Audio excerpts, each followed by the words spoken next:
Hello YouTube. This is a quick video to show you how to determine if you have a revision B or revision C head gasket on your 2016-2017 Focus RS. Here we're looking at my September 2016 build. Looks like I have a revision B gasket.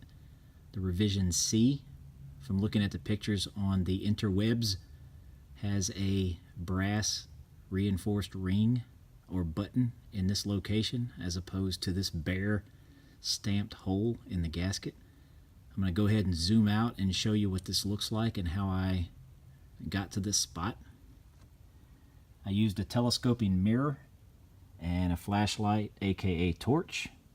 I rested the adjustable part of the mirror on the flat spot of the engine block that mates up to the transmission.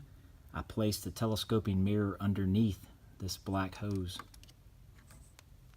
Here we zoom out. Again, go underneath that black hose. Place your flashlight or have a friend, wife, spouse, marital unit. Hold the torch or flashlight. And there you go. Quick and easy. Mirror pointing up. Look for the hole in the gray gasket or the brass ring on your gasket. Brass ring is Rev C, regular hole in the gray corner is Rev B.